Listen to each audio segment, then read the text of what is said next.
Hello friends, વિજ્ઞાન અને ટેકનોલોજીની વિડિયો સિરીઝમાં આપ સર્વ વિદ્યાર્થી મિત્રોનું હાર્દિક સ્વાગત છે। મિત્રો, લાસ્ટ વિડિયોની અંદર આપણે ચેપ્ટર નંબર 4 ની અંદર અભ્યાસ કરતા હતા કાર્બન અને તેના સંયોજનો। એની અંદર લાસ્ટ વિડિયોની અંદર આપણે કાર્બન અન્ય કાર્બન પરમાણુ સાથે સહસંયોજક બંધ દ્વારા કેવી રીતે જોડાય છે એની થોડી ઘણી માહિતી ભણ્યા હતા। આ ઉપરાંત આપણે એવું પણ જોયું હતું કે કાર્બન સિવાયના અન્ય ઘણા એવા તત્વો છે કે જે અન્ય તત્વો સાથે સહસંયોજક બંધની ભાગીદારી કરી અને પોતાની અષ્ટક રચના પૂર્ણ કરે છે, એટલે કે નિષ્ક્રિય વાયુ જેવી રચના પ્રાપ્ત કરે છે। હવે આ રીતે જોડાતો સૌથી સાદો અણુ હોય કોઈ તો એ છે હાઇડ્રોજન, કે હાઇડ્રોજનના બે પરમાણુઓ એકબીજા સાથે સૌથી સરળ રીતે જોડાય છે। તો હવે આ હાઇડ્રોજન પરમાણુઓ છે એ એકબીજા સાથે જોડાઈ ઇલેક્ટ્રોનની ભાગીદારી કરી અને કેવી રીતે હાઇડ્રોજનનો અણુ બનાવે છે એની રચના આપણે જોવાની છે, અને ત્યાર પછી એના સિવાયના અન્ય ઘણા પરમાણુઓ એવા જોવાના છે કે જે અન્ય સંયોજનો સાથે ઇલેક્ટ્રોનની ભાગીદારીથી જોડાતા હોય। તો આપણે શરૂઆત કરીએ સૌપ્રથમ હાઇડ્રોજનથી। કેનાથી શરૂઆત કરીએ તો કે હાઇડ્રોજનથી। હવે જો આ હાઇડ્રોજન પરમાણુ છે એની આપણે ઇલેક્ટ્રોન રચના જોઈએ। હાઇડ્રોજનનો પરમાણુ ક્રમાંક કેટલો તો કે 1। તો પરમાણુ ક્રમાંક 1 છે તો એની અંદર એક ઇલેક્ટ્રોન અને એક પ્રોટોન આવેલા હશે। તો આપણે એની ઇલેક્ટ્રોન રચના લખવા જઈએ તો 4 કક્ષાઓ K, L, M અને M। હવે એમાં જે પ્રથમ કક્ષા હશે K, એ K કક્ષાની અંદર હાઇડ્રોજન પાસે એક જ ઇલેક્ટ્રોન છે, તો K કક્ષામાં કેટલા ઇલેક્ટ્રોન આવશે તો કે એક જ ઇલેક્ટ્રોન આવે છે। એટલે આ હાઇડ્રોજનનો પરમાણુ હોય એ હાઇડ્રોજનનો પરમાણુ કેટલા ઇલેક્ટ્રોન ધરાવે છે તો કે એક ઇલેક્ટ્રોન ધરાવે છે।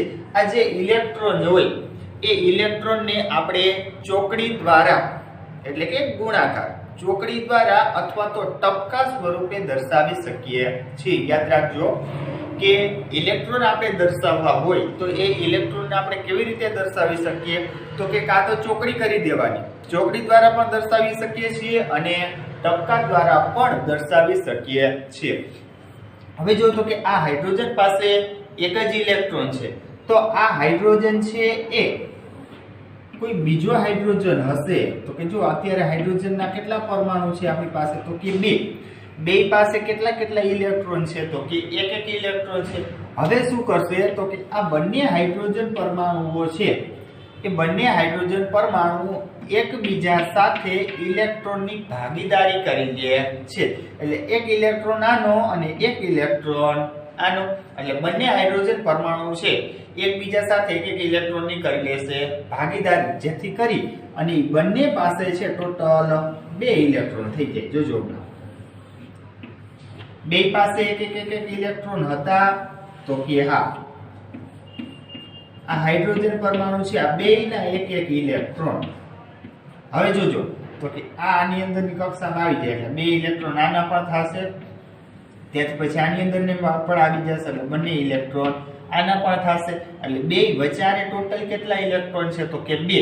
એ 2 ઇલેક્ટ્રોન આ હાઇડ્રોજનને લાગશે અને આ હાઇડ્રોજનને પણ લાગે છે, એટલે આવી રીતે એ એક ઇલેક્ટ્રોનની ભાગીદારી કરી અને પ્રથમ કક્ષા જે K કક્ષા છે એમાં 2 ઇલેક્ટ્રોન પૂર્ણ કરે છે, એટલે કે એની પ્રથમ કક્ષા છે એ સંપૂર્ણ ભરાઈ જાય છે અને પોતાની નજીકના નિષ્ક્રિય વાયુ હિલિયમ જેવી રચના પ્રાપ્ત કરે છે કે જે હિલિયમની પ્રથમ કક્ષા છે અથવા તો બાહ્યતમ કક્ષા છે એની અંદર 2 ઇલેક્ટ્રોન હોય।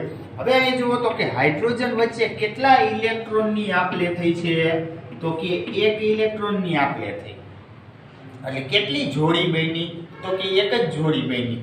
એટલા માટે એને સિંગલ બંધ દ્વારા એટલે કે એકલ બંધ દ્વારા દર્શાવવામાં આવે છે અને બંધને આપણે આ રીતે રેખા સ્વરૂપે દર્શાવી શકીએ છીએ।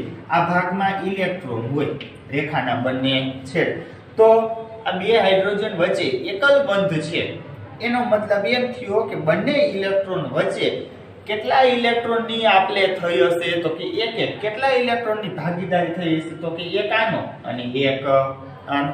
એવી રીતે બે ઇલેક્ટ્રોનની ભાગીદારી થઈ હોય. હવે માની લો કે કદાચ બે બંધ હોય તો આવી રીતે હોય તો આ હાઇડ્રોજન જો કે હોય નહીં, પણ હું તમને સમજણ માટે કહું છું. આવી રીતે બે બંધ હોય તો શું થાય તો કે આ બંને છેડે એક એક ઇલેક્ટ્રોન હશે. તો બે ઇલેક્ટ્રોન આ હાઇડ્રોજનના અને બે ઇલેક્ટ્રોન આ હાઇડ્રોજનના. જો એક બંધ હોય તો એક ઇલેક્ટ્રોનની ભાગીદારી થઈ હશે. બે બંધ હોય તો બે ઇલેક્ટ્રોનની ભાગીદારી થઈ હશે. અને ત્રણ બંધ હોય તો ત્રણ ઇલેક્ટ્રોનની ભાગીદારી થઈ હશે. બરાબર છે. તો અહીંયા જોવો જોઈએ હાઇડ્રોજનના બંને પરમાણુઓ છે એ એક ઇલેક્ટ્રોનની ભાગીદારી કરે છે અને બંને હાઇડ્રોજન પરમાણુઓ એકલ બંધ દ્વારા જોડાઈ જાય છે કે જે એકલ બંધને આપણે રેખા સ્વરૂપે દર્શાવી શકીએ છીએ. બરાબર છે. હવે આવી જે રચના જોઈએ આપણે ક્લોરીનના અણુની. કોની રચના જોવાની છે તો કે ક્લોરીનના અણુની. તો ક્લોરીન છે એ ક્લોરીનનો પરમાણ્વીય ક્રમાંક 17 છે. કેટલો છે પરમાણ્વીય ક્રમાંક 17? તો પરમાણુ ક્રમાંક 17 છે તો એની અંદર ઇલેક્ટ્રોનની સંખ્યા કેટલી હશે તો કે 17. હવે એ 17 ઇલેક્ટ્રોન છે એ કેવી રીતે ગોઠવાતા હશે અથવા તો એની ઇલેક્ટ્રોન રચના શું થતી હશે? તો જોજો, પ્રથમ કક્ષામાં કેટલા ઇલેક્ટ્રોન સમાય?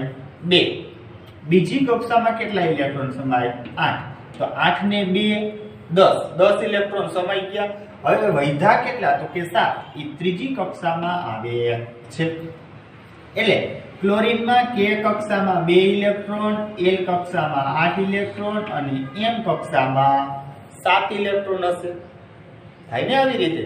તો કે આ એની જે છેલ્લી બાહ્યતમ કક્ષા છે એમાં 7 ઇલેક્ટ્રોન હોય છે. હવે જો ક્લોરીનને અષ્ટક રચના પૂર્ણ કરવા માટે કેટલા ઇલેક્ટ્રોનની જરૂરિયાત છે અથવા તો નિષ્ક્રિય વાયુ જેવી રચના પ્રાપ્ત કરવા માટે કેટલા ઇલેક્ટ્રોનની જરૂર છે તો કે 1 ઇલેક્ટ્રોનની જરૂર છે. 1 ઇલેક્ટ્રોન અહીં આવી જાય એટલે એની અષ્ટક રચના થઈ જાય પૂર્ણ. તો હવે શું કરશે તો કે આ ક્લોરીન છે એ નિષ્ક્રિય વાયુ જેવી રચના પ્રાપ્ત કરવા માટે અન્ય ક્લોરીનના પરમાણુ સાથે જોડાઈ જશે અને એક ઇલેક્ટ્રોનની ભાગીદારી કરી લે છે. કારણ કે બીજો ક્લોરીનનો પરમાણુ હશે તો એને પણ 1 ઇલેક્ટ્રોનની જરૂર હશે અને આને પણ 1 ઇલેક્ટ્રોનની જરૂર છે. એટલે બંને એક ઇલેક્ટ્રોનની ભાગીદારી કરી લે છે. અને જ્યારે તમે આ દર્શાવો છો ત્યારે માત્ર જે બાહ્યતમ કક્ષા હોય એ બાહ્યતમ કક્ષાના જ ઇલેક્ટ્રોન દર્શાવવા આની ક્યાંય જરૂરિયાત રહેશે નહીં. તો જોઈએ આપણે ક્લોરીનનો પરમાણુ. તો માની લ્યો કે આ ક્લોરીનનો પરમાણુ છે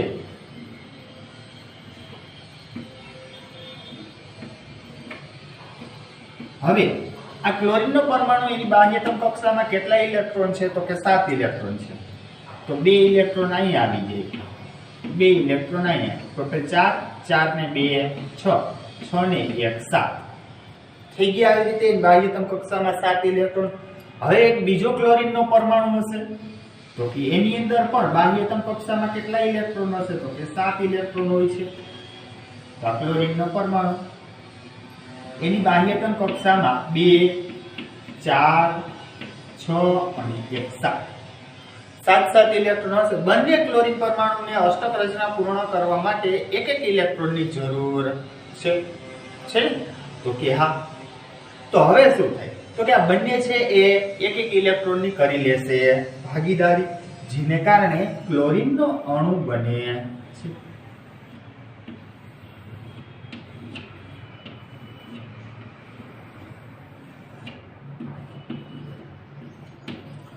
અહીં જોવો તો કે બંને પાસે 7 ઇલેક્ટ્રોન હતા તો કે હા આ 7 ઇલેક્ટ્રોન આ ક્લોરીનના થઈ ગયા. આ ક્લોરીન પરમાણુ પાસે પણ 7 ઇલેક્ટ્રોન હતા તો કે હા. હવે તમે જુઓ તો કે આ બંને પાસે 8 ઇલેક્ટ્રોન પૂર્ણ થઈ જાય છે. જો 1 2 3 4 5 6 7 ને 8, 1 2 3 4 5 6 7 ને 8. તો બે ક્લોરીન પરમાણુ છે એકબીજા સાથે જોડાય અને ક્લોરીનનો અણુ બનાવે છે અને પોતાની અષ્ટક રચના પૂર્ણ કરે છે. તો હવે તમે અહીંયા જોવું જોઈએ કેટલા ઇલેક્ટ્રોનની ભાગીદારી કરી, અને તો કે એક ઇલેક્ટ્રોનની ભાગીદારી કરી.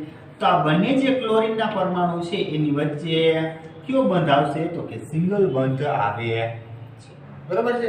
આવી રીતે ક્લોરીનના અણુ એટલે કે Cl2 ની રચના થાય.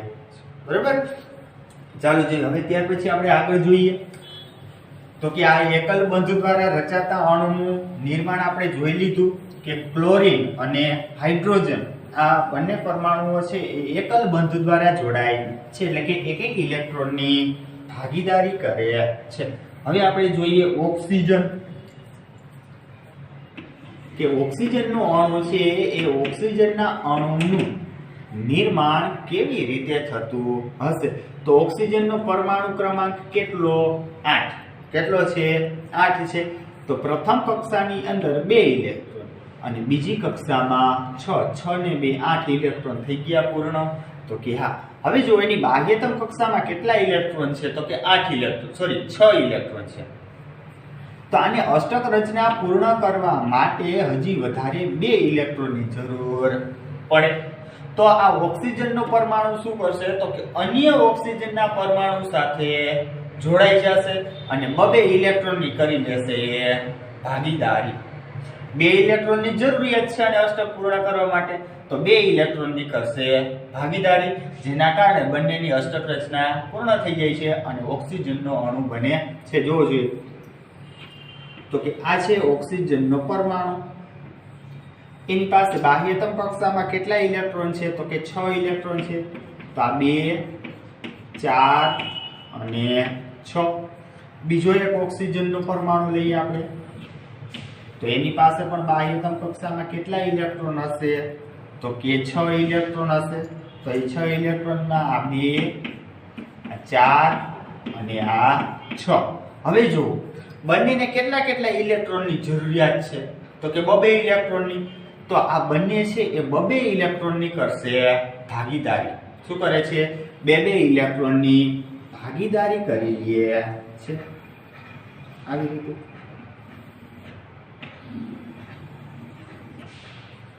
આ 2 ઓક્સિજનના પરમાણુ. હવે જો તો કે આ બે પાસે છે એ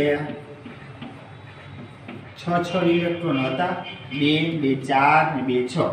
આની પાસે પણ કેટલા ઇલેક્ટ્રોન હતા? તો કે 6 ઇલેક્ટ્રોન હતા, 2 2 4 અને આ 2 6 થઈ ગયા. 2 ઇલેક્ટ્રોનની કરી ભાગીદારી. આ 2 ઇલેક્ટ્રોન આ ઓક્સિજનના, આ 2 ઇલેક્ટ્રોન આ ઓક્સિજનના થઈ જાય છે.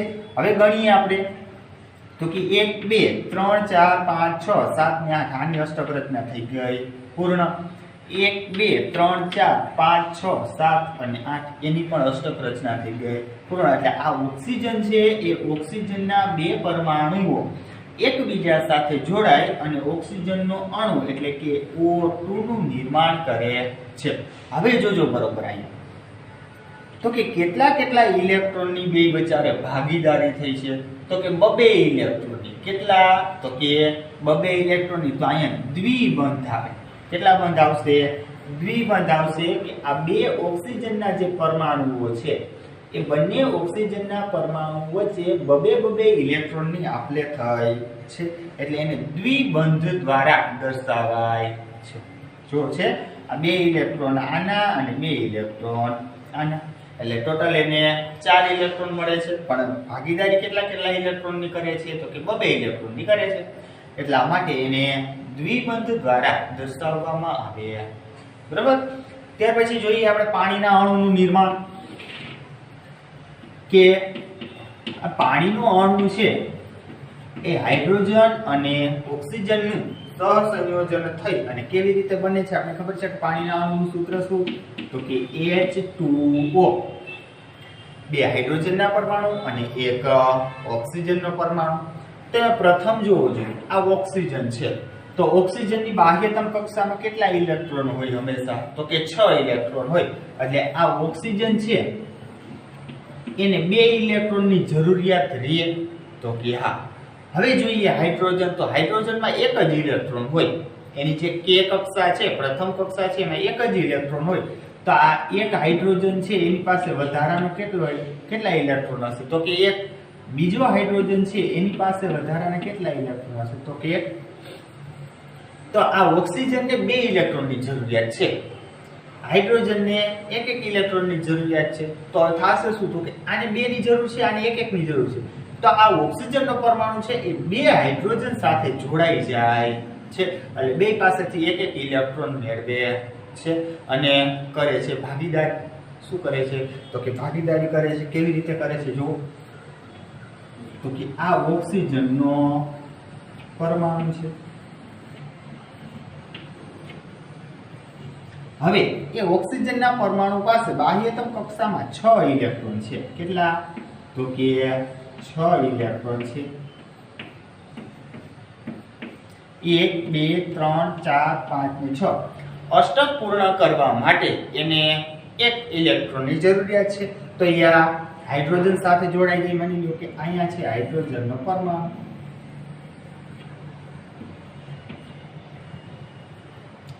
આ હાઇડ્રોજનનો પરમાણુ. હવે હાઇડ્રોજન પાસે કેટલા ઇલેક્ટ્રોન હોય? તો કે 1 ઇલેક્ટ્રોન હોય. મળી ગયો આને 1 ઇલેક્ટ્રોન. હવે જો આ હાઇડ્રોજનની અષ્ટક રચના પૂર્ણ થઈ ગઈ, તો કે આની બાહ્ય કક્ષામાં 2 ઇલેક્ટ્રોનની જરૂરિયાત હતી, તો 2 ઇલેક્ટ્રોન થઈ ગયા પૂરા. એવી જ રીતે બીજો હાઇડ્રોજનનો પરમાણુ પણ જોડાઈ જશે અહીંયા.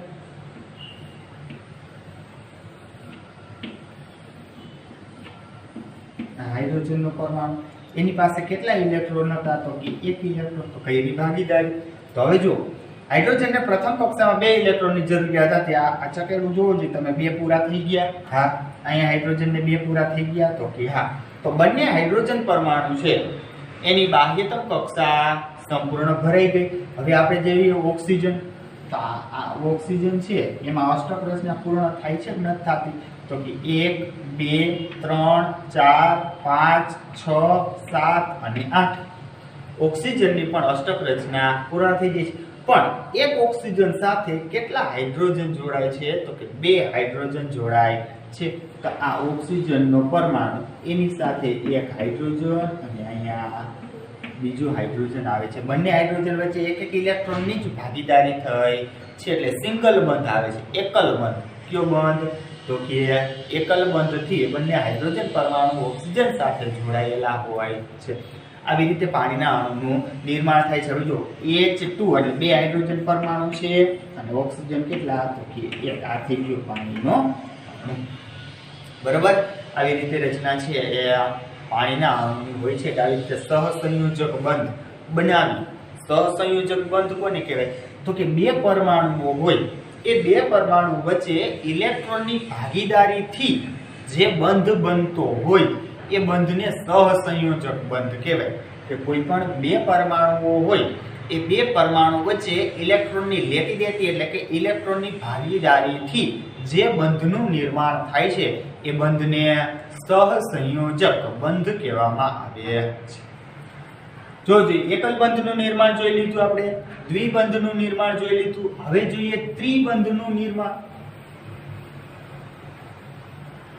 ત્રિબંધનું નિર્માણ કેવી રીતે થાય? તો કે જે સંયોજનોની અંદર જે પરમાણુઓ વચ્ચે 3 ઇલેક્ટ્રોનની ભાગીદારી થતી હોય, 3 ઇલેક્ટ્રોનની ભાગીદારી થતી હોય, તો એના વચ્ચે કેટલા બંધ હશે? તો કે ત્રિબંધ હશે. એમાં પ્રથમ આપણે જોઈએ નાઇટ્રોજન ભાઈને. કોને જોઈએ?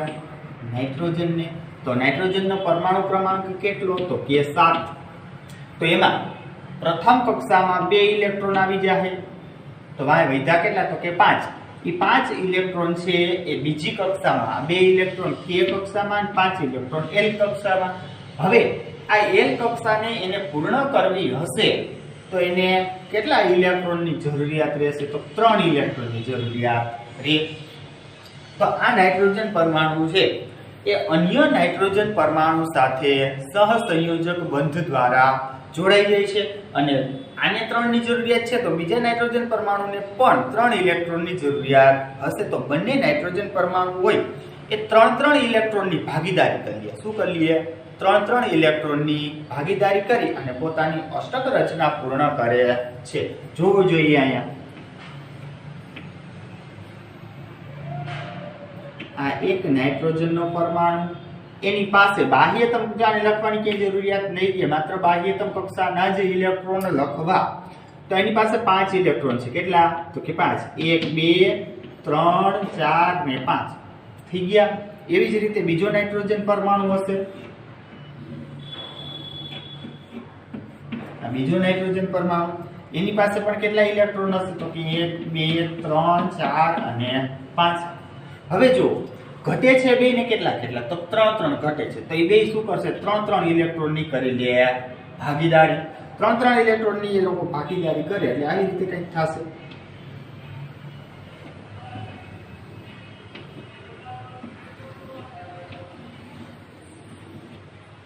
આ નાઇટ્રોજન પરમાણુ, આ બીજો નાઇટ્રોજન પરમાણુ.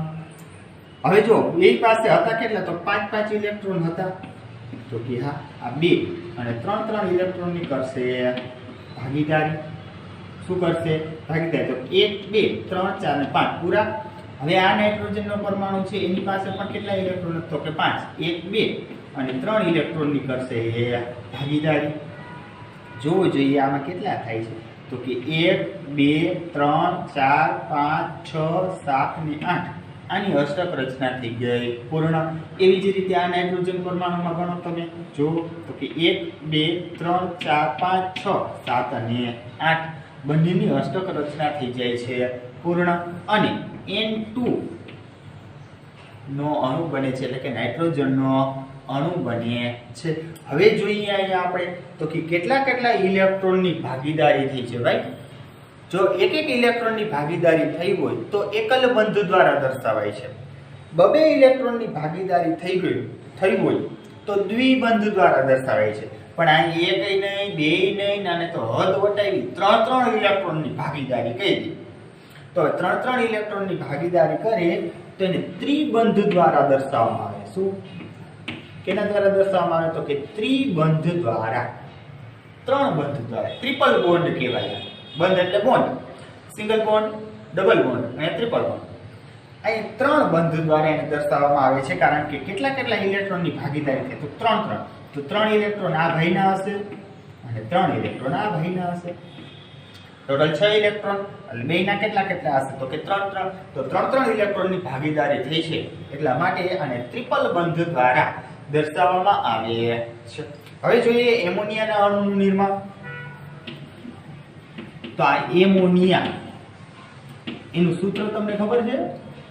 NH3. એમોનિયાનું સૂત્ર શું છે? NH3. એ એમોનિયાનું સૂત્ર છે.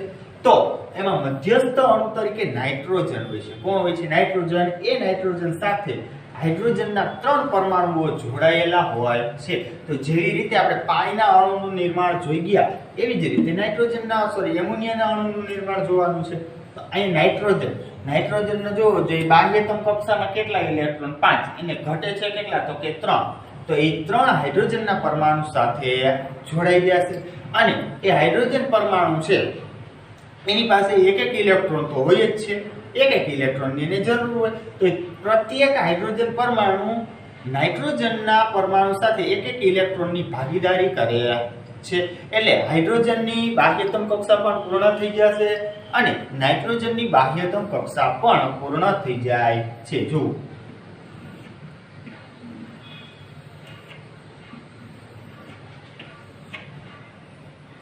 આ થઈ ગયો નાઇટ્રોજનનો પરમાણુ. હવે તો કે એની પાસે નાઇટ્રોજનના પરમાણુની બાહ્યતમ કક્ષામાં કેટલા ઇલેક્ટ્રોન હશે? તો કે 5 ઇલેક્ટ્રોન હોય. તો આ 1 2 3 4 અને 5. 5 ઇલેક્ટ્રોન થઈ ગયા. હા, ઘટે છે કેટલા ઇલેક્ટ્રોન? તો કે 3 ઇલેક્ટ્રોન ઘટે છે. તો એ 3 હાઇડ્રોજનના પરમાણુ સાથે જોડાઈ જશે આવી રીતે. આ પહેલો હાઇડ્રોજનનો પરમાણુ. આ હાઇડ્રોજનનો પરમાણુ છે એની પાસે કેટલા ઇલેક્ટ્રોન હશે? તો કે 1 ઇલેક્ટ્રોન હશે. એટલે હાઇડ્રોજનની બાહ્યતમ કક્ષા સંપૂર્ણ ભરાઈ ગઈ. એક જ કક્ષા છે એની પાસે કે જેમાં 2 ઇલેક્ટ્રોન સમાય છે. તો હાઇડ્રોજનની કક્ષા થઈ ગઈ પૂર્ણ. એટલે અહીંયા હાઇડ્રોજન છે નિષ્ક્રિય વાયુ જેવી રચના પ્રાપ્ત કરી લે છે. હિલિયમ જેવી રચના થઈ જાય છે પ્રાપ્ત. ત્યાર પછી આ ભાગની અંદર જોડાશે બીજો હાઇડ્રોજનનો પરમાણુ આવી રીતે. બીજો હાઇડ્રોજનનો પરમાણુ જોડાઈ ગયો. એની પાસે કેટલા ઇલેક્ટ્રોન છે? તો કે એક ઇલેક્ટ્રોન છે એટલે આ હાઇડ્રોજનની પણ અષ્ટક રચના થઈ જાય છે પૂર્ણ, અને આ ભાગમાં જોડાશે ત્રીજો હાઇડ્રોજનનો પરમાણુ, એની પાસે પણ એક ઇલેક્ટ્રોન છે અને એક ઇલેક્ટ્રોન નીકળશે ભાગીદારી. જો જે ત્રણે હાઇડ્રોજનના પરમાણુ છે એ હાઇડ્રોજનના પરમાણુ એની નજીકના નિષ્ક્રિય વાયુ જેવી હિલિયમ જેવી રચના પ્રાપ્ત કરી લે છે, એટલે કે ત્રણેયની બાહ્યતમ કક્ષામાં બબે ઇલેક્ટ્રોન થઈ જાય છે. હવે આપણે આપણા માનીતા ભાઈ નાઇટ્રોજનનું જોઈ લઈએ તો નાઇટ્રોજનના ટોટલ બાહ્યતમ કક્ષામાં 5 ઇલેક્ટ્રોન હતા. અષ્ટક રચના પ્રાપ્ત કરવા માટે 3 વધારે મેળવવાની જરૂર હતી. તો જોઈએ તો જો 1 2 3 4 5 6 7 અને 8 આવી રીતે નાઇટ્રોજનની અષ્ટક રચના પણ પૂર્ણ થઈ જાય છે.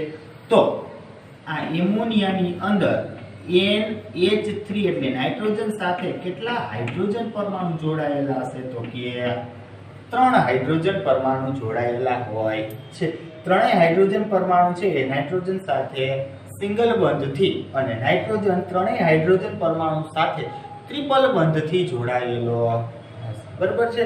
આવી રીતે છે એ હાઇડ્રોજન અને નાઇટ્રોજન વચ્ચે સહસંયોજક બંધ દ્વારા એમોનિયાના અણુનું નિર્માણ થાય છે. ત્યાર પછી હવે આપણે જોઈએ બીજા અણુનું નિર્માણ. એનું નામ છે મિથેન. શું નામ છે એનું? મિથેન. તો મિથેન પણ કાર્બન સંયોજન જ છે.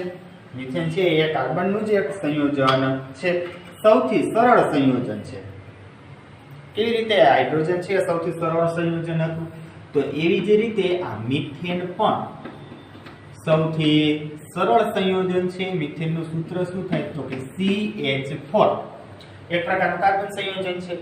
તો CH4 તેના એક કાર્બન પરમાણુ સાથે 4 હાઇડ્રોજન પરમાણુ જોડાયેલા હોય છે. આ મિથેન છે એ બાયોગેસ પ્લાન્ટની અંદર મુખ્ય ઘટક છે. કે આપણા ગામડાઓની અંદર બાયોગેસ પ્લાન્ટ હોય ને, કે જેમાંથી આપણે ખોરાક રાંધવા માટે ઉર્જા મેળવીએ છીએ, તો એ બાયોગેસ પ્લાન્ટની અંદર મુખ્ય ઘટક તરીકે મિથેન રહેલો હોય છે.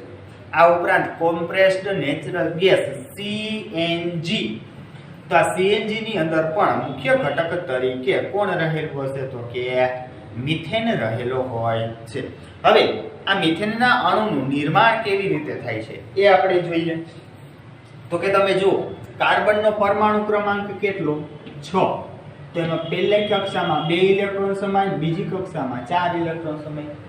એટલે આ કાર્બન છે ચતુઃસંયોજકતા ધરાવે. તો કે આ એની બાહ્યતમ કક્ષામાં 4 ઇલેક્ટ્રોન હશે, અને હાઇડ્રોજનનો પરમાણુ ક્રમાંક 1 છે તો એમાં માત્ર એક જ ઇલેક્ટ્રોન હશે. તો હવે કાર્બનની જરૂરિયાત કેટલી છે? તો કે 4 ઇલેક્ટ્રોનની જરૂરિયાત છે. તો એની અષ્ટક રચના પૂર્ણ થાય. અને ભાગીદારી કેટલા ઇલેક્ટ્રોનની કરવી પડે? તો કે 4 ઇલેક્ટ્રોનની કરવી પડે છે, તો જ અષ્ટક રચના પૂર્ણ થશે. કારણ કે એની પાસે 4 જ ઇલેક્ટ્રોન છે. તો હવે શું કરશે? તો કે એ કાર્બનનો પરમાણુ છે એ 4 હાઇડ્રોજન સાથે જોડાઈ જાય. કારણ કે 4 હાઇડ્રોજન પાસે એક ઇલેક્ટ્રોન હશે. તો એ કાર્બન પરમાણુ છે એ આવી રીતે છે એ 4 હાઇડ્રોજન પરમાણુ સાથે જોડાઈ જશે. આ કાર્બન પરમાણુ એની પાસે ટોટલ ઇલેક્ટ્રોન કેટલા છે? તો કે બાહ્યતમ કક્ષામાં એની પાસે 4 ઇલેક્ટ્રોન છે. કોની પાસે? તો કે કાર્બન પાસે. બાહ્યતમ કક્ષામાં કાર્બન પાસે 4 ઇલેક્ટ્રોન છે. હાઇડ્રોજન પાસે દરેક હાઇડ્રોજન પરમાણુ પાસે કેટલા ઇલેક્ટ્રોન હશે? તો કે એક ઇલેક્ટ્રોન હશે. તો એક કાર્બન પરમાણુ સાથે 4 હાઇડ્રોજન પરમાણુઓ જોડાઈ જાય છે. એક કાર્બન પરમાણુ સાથે કેટલા હાઇડ્રોજન પરમાણુ જોડાય? તો કે આવી રીતે 4 હાઇડ્રોજન પરમાણુ જોડાઈ જાય છે. 4 હાઇડ્રોજન પરમાણુ પાસે એક ઇલેક્ટ્રોન હતા, અને એક કાર્બનના 4 હાઇડ્રોજન પરમાણુ.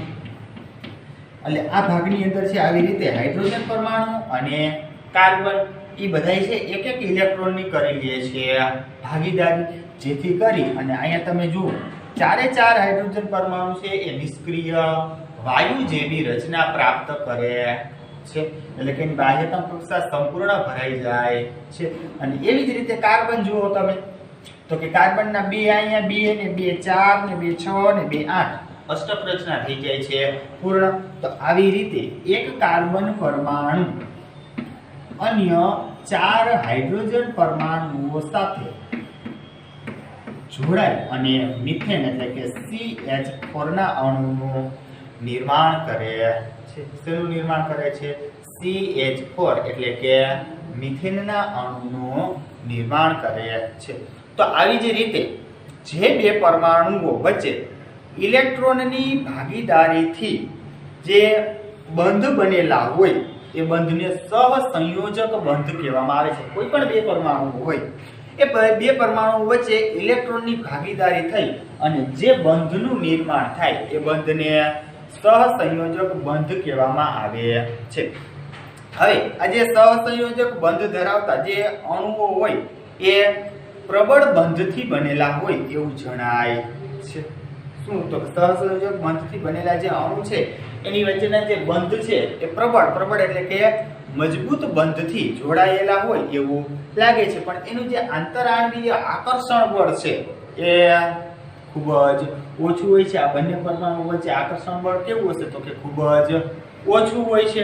આના કારણે આ જે સંયોજનો બને એના ગલન બિંદુ અને ઉત્કલન બિંદુ કેવા હશે? તો કે નીચા હોય છે. શા માટે? તો કે આંતરાણવીય આકર્ષણ બળ કેવું છે? તો કે ખૂબ જ નીચું. આંતરાણવીય આકર્ષણ બળ નીચું હોવાને કારણે આ જે સંયોજનો બનશે એના ગલન બિંદુ પણ નીચા હશે અને ઉત્કલન બિંદુ પણ નીચા હોય છે. ઉપરાંત જે પરમાણુઓ છે એ પરમાણુઓ વચ્ચે ઇલેક્ટ્રોનની ભાગીદારી થઈ અને વીજભાર વિહીન કણો ઉદ્ભવે છે કે અહીં ઇલેક્ટ્રોનની ભાગીદારી થશે. આ ઇલેક્ટ્રોનની ભાગીદારી થઈ અને વીજભાર વિહીન એટલે કે જે વીજભાર ધરાવતા હોય નહીં એવા વીજભાર વિહીન કણો ઉદ્ભવે છે. જેથી કરી અને આવા જે સંયોજનો બને એ સંયોજનો વિદ્યુતના મંદ વાહક હોય છે. સરળતાથી એમાં વિદ્યુતનું વહન થઈ શકતું નથી. કારણ કે આ બે પરમાણુ વચ્ચે જે ઇલેક્ટ્રોનની ભાગીદારી થઈ અને જે કણો ઉદ્ભવશે એ કણો કેવા હશે? તો કે વીજભાર વગરના હશે, એટલે વીજભાર વિહીન હોય છે. આ કણો વીજભાર વિહીન હોવાને કારણે આ જે સંયોજનો ઉત્પન્ન થયા હશે એ સંયોજનો વિદ્યુતના મંદ વાહક હોય, એટલે કે સરળતાથી એમાં વિદ્યુતનું વહન થઈ શકતું નથી. તો હવે જોવો જોઈએ આપણે સિંગલ બંધ દ્વારા બનતા અણુઓ, ડબલ બોન્ડ અને ટ્રિપલ બંધ દ્વારા બનતા અણુઓનું નિર્માણ આપણે જોયું. આ યાદ રાખજો, તમને પરીક્ષાની અંદર કોઈ પણ અણુનું નિર્માણ પૂછી શકે છે. પહેલા આપણે શેનું નિર્માણ જોયું હતું? તો કે હાઇડ્રોજનનું, ત્યાર પછી ક્લોરીનનું. આ બંને છે એક ઇલેક્ટ્રોનની ભાગીદારી કરતા હતા, એટલે કે એકલ બંધ દ્વારા જોડાયેલા હોય છે. ત્યાર પછી ઓક્સિજન અને પાણીના અણુનું નિર્માણ, ત્યાં બબે ઇલેક્ટ્રોનની ભાગીદારી થતી હતી, એટલે કે દ્વિબંધ દ્વારા જોડાયેલા હોય છે. ત્યાર પછી આપણે જોયું નાઇટ્રોજન અને એમોનિયા, એની બંનેની વચ્ચે છે ત્રણ ઇલેક્ટ્રોનની ભાગીદારી થતી હતી ને ત્રણ ઇલેક્ટ્રોનની ભાગીદારી, એટલે બે પરમાણુ છે ટ્રિપલ બંધ દ્વારા જોડાયેલા હોય. અને ત્યાર પછી કાર્બનનું સરળ સંયોજન મિથેનની રચના આપણે. બરોબર છે? તો ચાલો જોઈએ મિત્રો, આજનો આપણો આ ટોપિક છે આપણે અહીંયા સુધી રાખીએ છીએ, અહીંયા પૂર્ણ કરીએ છીએ અને નેક્સ્ટ વિડીયોની અંદર ફરી પાછા આપણે આ જ ચેપ્ટરની અંદર એક સરસ મજાના નવા ટોપિક સાથે પાછા મળીશું.